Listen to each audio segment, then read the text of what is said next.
بات اللہ کو کیوں ناپسند آئی؟ اس لیے کہ انہوں نے کیا کہا، بزنس بھی ایک سود کی ہی طرح ہے، بزنس بھی ایک سود کی ہی طرح ہے۔ جیسے میں نے بتایا نا، جانور کی مثال دینے کے لیے کہ بھئی بکری بھی ایک جانور ہے۔ کیسے؟ جیسے کہ بکری کو مثال دے کر دوسرے جانور کو مثال دیتے، لیکن یہاں پر کیا کہا انہوں نے؟ حرام چیز کو بتایا، وہ حرام چیز بھی ہے حلال کی طرح، یہ وہ حلال چیز بھی ایک حرام کی ہی طرح ہے۔ سمجھ رہے؟ اللہ رب العزت نے بتایا قالوا انما البیع مثل الربا، یہ لوگ کہتے ہیں کہ تجارت بھی کاروبار بھی یہ سود کے جیسا ہے۔ اللہ بتاتے ہیں نہیں، اللہ بتاتے ہیں وَأَحَلَّ اللَّهُ الْبَيْعَ، اور اللہ رب العزت نے تجارت کو حلال کیا ہے۔ بیع کے معنی آتے ہیں بیچنا اور خریدنا۔ میں یہ بیچتا ہوں، سامنے والا اس کو خریدتا ہے، یہاں بیچنا بھی ہوا اور دوسرا آدمی کا خریدنا بھی ہوا۔ اللہ بتاتے ہیں یہ لینا دینا یہ کیا ہے؟ یہ حلال ہے۔ کیسے؟ بیع کہتے ہیں، علماء نے اس کی مثال دے کر لکھا ہے کہ شریعت کے اندر کاروبار کسے بولتے ہیں؟ سمجھ رہے ہیں؟ کاروبار کسے بولتے ہیں؟ کاروبار بولتے ہیں مبادلۃ المال بالمال بالتراضی۔ یہ مال ہے اور پیسہ بھی آپ کے پاس 10 روپیہ ہے، تو مال کا تبادلہ مال سے ہو رہا ہے آپس کی رضامندی سے، آپ کو خوشی سے آپ لے رہے ہیں 10 روپے میں، لیکن یہاں مال کا بدلہ مال سے نہیں ہے، پیسے کا بدلہ پیسے سے ہے۔ تو اس میں جو کمی زیادتی ہوگی اس سے کیا ہوگا؟ ایک آدمی کا نقصان ہوگا، ایک آدمی کا نفع ہوگا۔ تجارت میں کیا ہوتا ہے؟ بولو بھائی، تجارت میں دونوں کا فائدہ ہوتا ہے۔ ایک آدمی کو چیز مل رہا ہے، دوسرے آدمی کو اس چیز کے بدلے تھوڑا سا نفع مل رہا ہے، زیادہ یا کم نفع مل رہا ہے۔ ایک آدمی کو کیا ملا یہاں پر؟ کچھ ملا؟ 1000 روپے کے بدلے جس نے وڈی کو پیسے لیا تھا اسے کچھ ملا؟ کچھ نہیں ملا، الٹا اس کا گیا۔ سمجھ رہے؟ تو دیکھنے میں تھوڑا نظر آتا ہے، لیکن دھیرے دھیرے سود کا خاتمہ بہت نقصان پر ہوتا ہے۔ اسی لیے شریعت نے حرام قرار دیا کہ ایسی چیز جس میں ایک ہی آدمی مالدار بنتا جائے۔ آج کیا ہو رہا ہے؟ جو لوگ فائنانس میں مال چھوڑتے ہیں، سود میں مال دیتے ہیں، سنگم میں مال دیتے ہیں، لوگوں کو دینا ہوتا ہے، وہ مالدار بنتے جا رہے ہیں، اور دوسرا آدمی کنگال ہوتا جا رہا ہے۔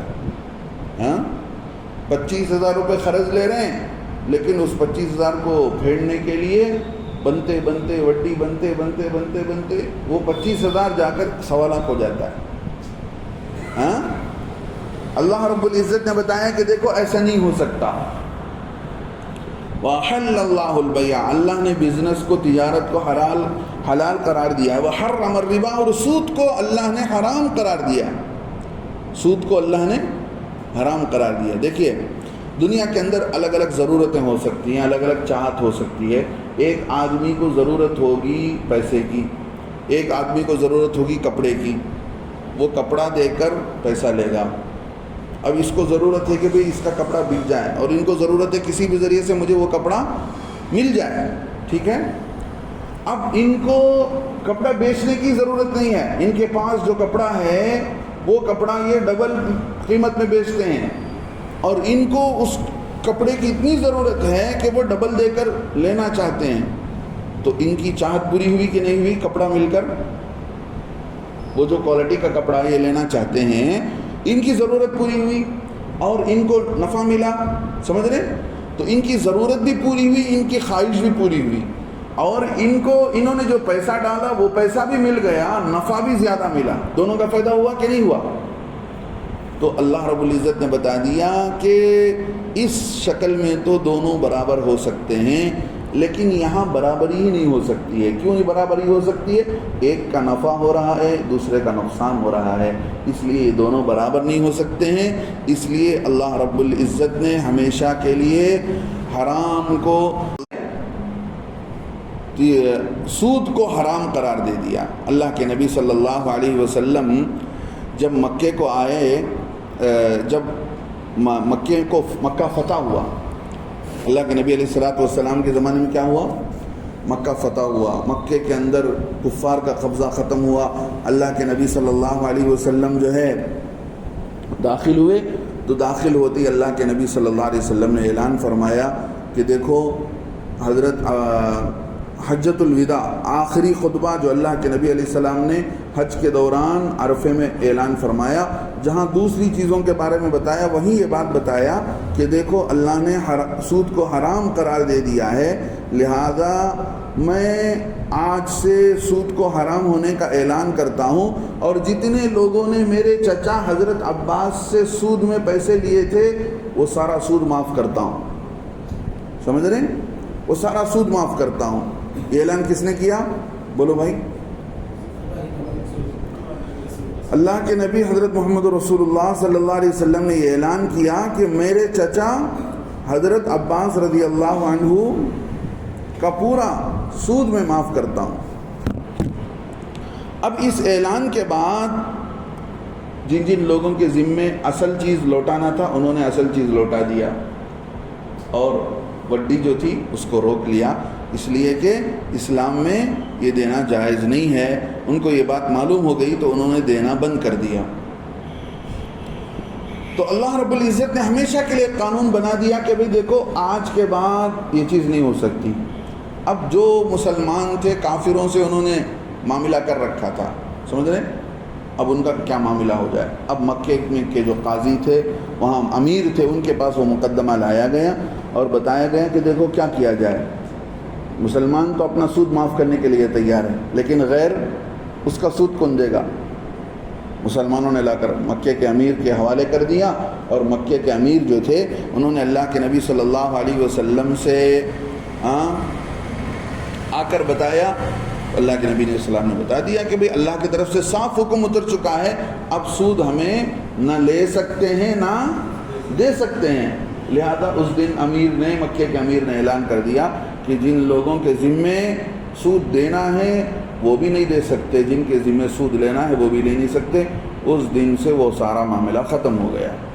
اللہ کے نبی اللہ رب العزت بتاتے ہیں فَمَنْ جَاءَهُ مَوْعِظَةٌ مِّن رَّبِّهِ، جس کے پاس نصیحت پہنچ جائے اللہ کی طرف سے، اللہ کی طرف سے جو نصیحت پہنچ گیا اسے معلوم ہو گیا کہ دیکھو اب اللہ نے حرام قرار دے دیا ہے، فَانْتَهَا، وہ اپنے کو اس سود سے بچا کر رکھا، دور رہا، باز رکھا، فَلَهُ مَا سَلَفَ، سمجھ رہے ہیں؟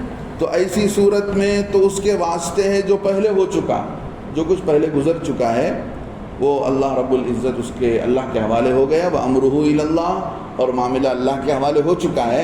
کیا مطلب؟ جو کچھ اس نے سود لے لیا ہے وہ معاملہ اللہ کے حوالے ہے، اب اس کے بعد نہیں لے سکتا نہ دے سکتا ہے۔ وَأَمْرُهُ إِلَى اللَّهِ، اور ان کا معاملہ اللہ کے حوالے ہو چکا ہے۔ اب اللہ کی طرف سے حکم آ گیا، پھر بھی ایک آدمی ماننے کے لیے تیار نہیں، پھر وہی گناہ کر رہا ہے۔ وَمَنْ عَادَ، جس نے حد سے تجاوز کی، سمجھ رہے ہیں؟ وہی چیز لوٹ کر وہی کام کر رہا ہے، سمجھ رہے ہیں؟ پھر سود لیتا ہے۔ فَأُولَئِكَ أَصْحَابُ النَّارِ، اللہ بتاتے ہیں یہ لوگ جہنمی ہیں، ہم فیہا خالدون، جس میں وہ ہمیشہ رہیں گے۔ اللہ ہم سب کی حفاظت فرمائے۔ اللہ کے نبی صلی اللہ علیہ وسلم معراج کے موقع پر گئے، کچھ لوگوں کو دیکھا ان کے پیٹ اتنے بڑے ہیں جیسے کہ ایک کمرہ ہوتا ہے۔ کتنا؟ ایک کمرہ، ایک روم کتنا ہوتا ہے؟ 6x8، 8x10۔ ان کے پیٹ اتنے بڑے ہوئے ہیں، اتنے بڑے ہیں، اور وہ پیٹ کے بل گرے ہوئے ہیں جی، اور وہ پیٹ کے بل کیا ہیں؟ گرے ہوئے ہیں، اور وہ جہاں گرے ہوئے ہیں ان کے سامنے فرعون اور فرعون کے ماننے والوں کا وہاں ٹھکانہ ہے۔ اور وہ جس فرعونیوں کے بارے میں قرآن میں اللہ نے بتایا النار یعرضون علیہا غدوا وعشیا، یہ فرعونی لوگ جنہوں نے فرعون پر ایمان لایا تھا، یہ ایسے ہیں کہ جہنم میں یہ صبح و شام گزارے جاتے ہیں، وہاں کے عذاب سے، وہاں کی مصیبتوں سے، تکلیفوں سے صبح و شام ان کو گزارا جاتا ہے۔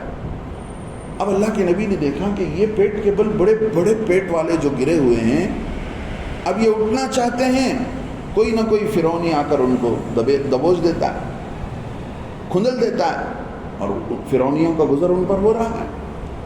اور پھر اٹھنا چاہتے ہیں تو پیٹ اتنا وزنی ہے کہ ان سے اٹھا نہیں جاتا، پھر فرعونیوں کا گزر ادھر ہوتا ہے۔ اللہ کے نبی نے معراج کے موقع پر جہنم کا یہ نظارہ اپنی آنکھوں سے دیکھا۔ حدیث کی کتابوں میں اللہ کے نبی علیہ السلام کے ساتھ حضرت جبرائیل تھے۔ اللہ کے نبی نے پوچھا، جبرائیل یہ کون لوگ ہیں؟ فرمایا یہ وہ لوگ ہیں جنہوں نے دنیا کے اندر سود کھایا تھا۔ سمجھ رہے ہیں؟ جو لوگ سود کھاتے تھے یہ وہ لوگ تھے، اور یہ ان پر قیامت تک ایسے ہی ہوگا۔ یہ اٹھنا چاہیں گے، اٹھ نہیں پائیں گے۔ ایک تو ان کا پیٹ اتنا بڑا ہے، حرام مال جانے کی وجہ سے ان کے پیٹ کو اللہ نے اتنا بڑا کر دیا کہ یہ پیٹ کے بل گرے ہوئے ہیں، اٹھ نہیں سکتے ہیں۔ اور اگر اٹھنا بھی چاہتے ہیں تو فرعونی لوگ، فرعون کے ماننے والے ان کو کچلتے ہوئے جا رہے ہیں۔ یہ اللہ کے نبی علیہ السلام کو بتایا گیا۔ سمجھ رہے ہیں؟ تو اللہ کے نبی صلی اللہ علیہ وسلم نے صاف صاف بتا دیا کہ بھئی دیکھو، حلال اور حرام صاف صاف بتا دیا گیا، یہ حلال ہے، یہ حرام ہے۔ اور ان حلال و حرام کے بیچ میں کچھ چیزیں ایسی ہیں جس کے بارے میں آدمی ڈاؤٹ میں پڑ جاتا ہے۔ سمجھ رہے ہیں؟ بہت ساری چیزیں ایسی ہیں لوگوں کو کلیئر معلوم نہیں ہوتا کہ یہ حلال ہے کہ یہ حرام ہے۔ وَبَيْنَهُمَا مُشْتَبِهَاتٌ۔ اب یہ بیچ والی چیزوں کے بارے میں کیا کرنا چاہیے؟ جس چیز کے بارے میں دل میں کھٹک آ جائے اس کو چھوڑ دو۔ اللہ کے نبی کی ایک دوسری حدیث ہے، دع ما یریبک الی ما لا یریبک۔ اس چیز کو چھوڑ دو جو تمہیں ڈاؤٹ میں ڈال دے، اس چیز کو اٹھا لو جو تم کو شک میں نہ ڈالے۔ سمجھ رہے ہیں؟ تو حلال و حرام سارے کا سارا کھل کر ہے۔ اب اس کے باوجود کوئی آدمی حرام کے قریب قریب جاتا ہے، سمجھ رہے ہیں؟ حرام کے نزدیک جاتا ہے۔ اللہ کے نبی نے بتایا کہ دیکھو کہیں ایسا نہ ہو کہ اس حرام کے نزدیک جانے سے ایک دن ایسا ہوگا کہ تم بارڈر کراس کرو، تم حرام کی طرف چلے جاؤ۔ لہذا ہمیشہ ڈرتے رہا کرو۔ حضرت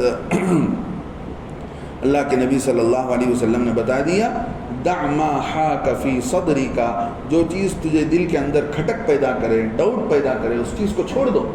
جس چیز کے بارے میں اللہ نے صاف بتا دیا کہ یہ حلال ہے، اس چیز کو اختیار کر لو۔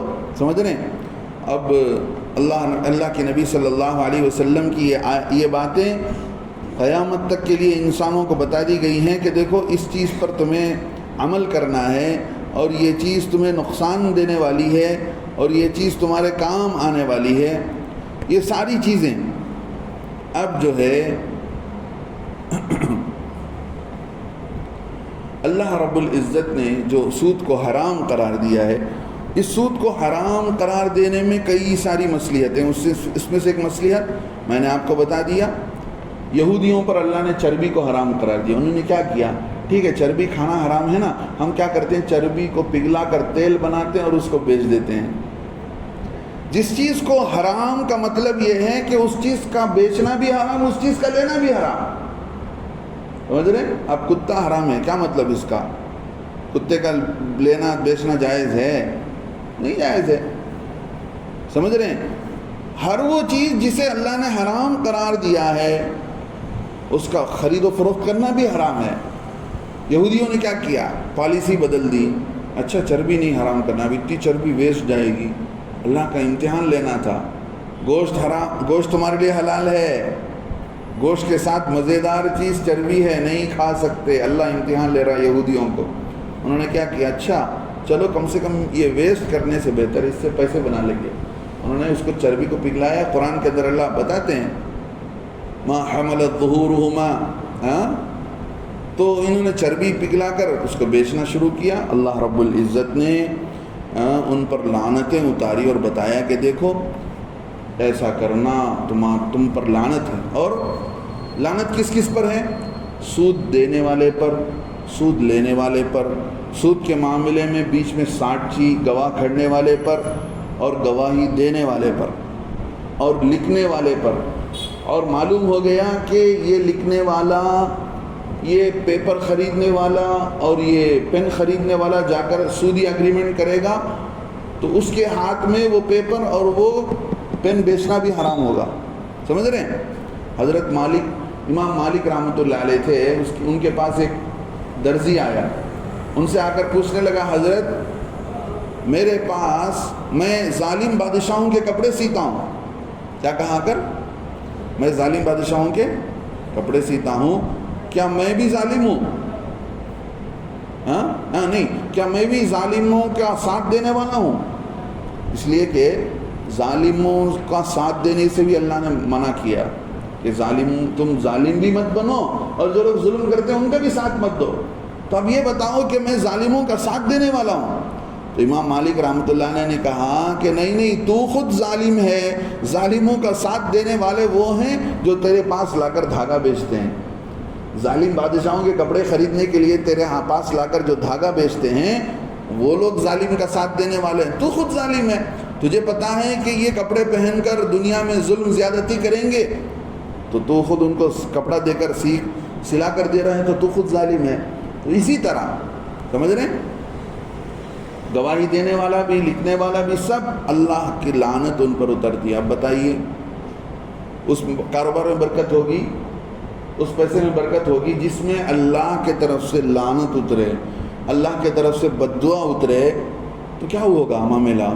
لہذا اللہ کے نبی صلی اللہ علیہ وسلم نے بتا دیا کہ دیکھو کبھی ایسا بھی نہیں کرنا چاہیے کہ بہت سارے لوگ اسٹاک کر لیتے ہیں تاکہ جب ڈیمانڈ بڑھ جائے تو بیچیں. اللہ کے نبی نے اس سے بھی منع کیا.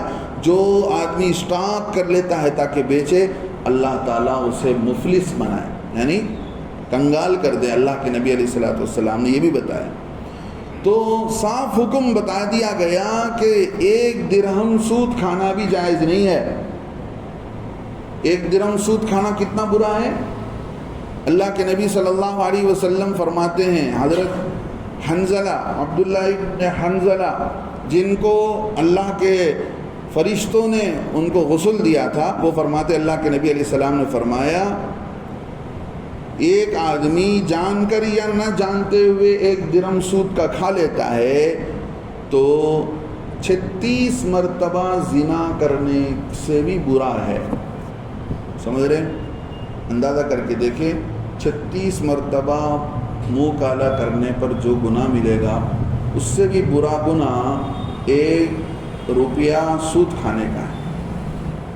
اور اللہ کے نبی علیہ السلام نے دوسری حدیث میں کیا بتایا کہ حرام مال کھانے والے کے لیے سب سے سوٹیبل جگہ جہنم ہے. جو بدن حرام مال سے پلا بڑا ہے سود کھا کر، تو ایسے بدن کے لیے سب سے سوٹیبل جگہ کون سی ہے بتاؤ؟ اللہ کے نبی نے بتایا اس کے لیے سب سے سوٹیبل جگہ، بہترین جگہ وہ جہنم ہے. لہذا 40 دن کی نمازیں قبول نہیں ہوتی ہیں اگر آدمی 1 نوالا حرام کا کھا لیتا ہے. سمجھ رہے ہیں؟ 1 نوالا حرام کا کھا لیتا ہے. حضرت امام احمد ابن حنبل 4 اماموں میں سے ایک امام ہیں، بہت بڑے اپنے زمانے کے متقی پرہیزگار تھے. ان کو لا کر کسی نے روٹی دیا، حضرت کھانے لگے تو سائل لا کر دینے والے نے پوچھا، حضرت یہ نہیں پوچھے کہ کہاں سے میں لے کر آیا ہوں. سمجھ رہے ہیں؟ حضرت نے پوچھا بتاؤ بھائی کہاں سے لے کر آئے ہو؟ حضرت میں جو ہے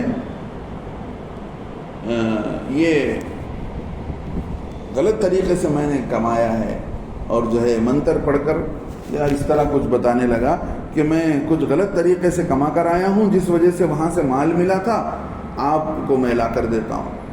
تو حضرت امام احمد بن حنبل نے پانی پیا اور حلق میں انگلیاں ڈال کر کے طے کیا. پھر جب اس نے دیکھا کہ یہ حرام مال نہیں کھاتے ہیں، اس نے لے جا کر کے وہ روٹی دریا میں پھینک دیا. سمجھ رہے ہیں؟